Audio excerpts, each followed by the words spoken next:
लोकसभा चुनाव को लेकर फिर एक बार ईवीएम पर सवाल उठने लगे हैं। फिर एक बार ईवीएम की विश्वसनीयता पर सवाल उठने लगे हैं। चुनाव आयोग सवालों के घेरे में है, लेकिन अभी तक ये सवाल कुछ लेफ्टिस्ट और देश का विपक्ष पूछता था। लेकिन इस बार अब इन सवालों के चलते सुप्रीम कोर्ट भी चुनाव आयोग पर शिकंजा कसता नजर आ रहा है। दरअसल केरल में पहले चरण के चुनाव के पहले मॉक पोल के दौरान भारतीय जनता पार्टी को एक्स्ट्रा वोट मिले। मॉक पोल में एक्स्ट्रा वोट मिलने पर सुप्रीम कोर्ट ने चुनाव आयोग से जानकारी मांगी है। कोर्ट ने यह भी आरोप लगाया कि केरल में कराए गए मॉक पोल में बीजेपी को एक्स्ट्रा वोट मिले हैं। क्या है ये मामला, आइए बताते हैं। दरअसल एडवोकेट प्रशांत भूषण ने ईवीएम वीवीपीएटी पर्ची को लेकर सुनवाई के दौरान बताया कि केरल के कासरगोड लोकसभा क्षेत्र में मॉक पोल के दौरान बीजेपी को एक्स्ट्रा वोट मिले। जिला निर्वाचन ने सभी दलों के नेताओं की मौजूदगी में मॉक पोल कराया था। भूषण ने यह भी बताया कि मीडिया रिपोर्ट्स के मुताबिक वहां मॉक पोल की गिनती हुई तो बीजेपी को एक्स्ट्रा वोट मिले थे।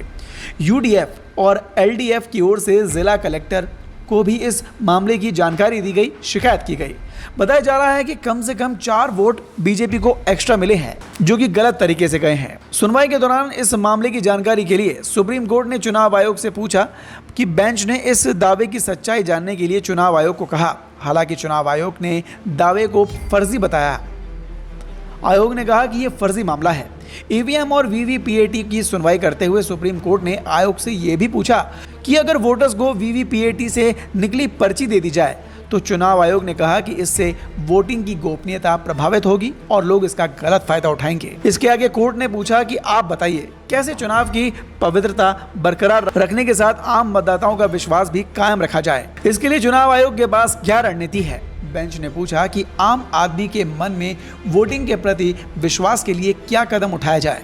हालांकि चुनाव आयोग की दलीलों से कोर्ट संतुष्ट नहीं हुआ। इस मामले में दोनों पक्षों को सुनने के बाद कोर्ट ने फिलहाल इस फैसले को सुरक्षित कर लिया है।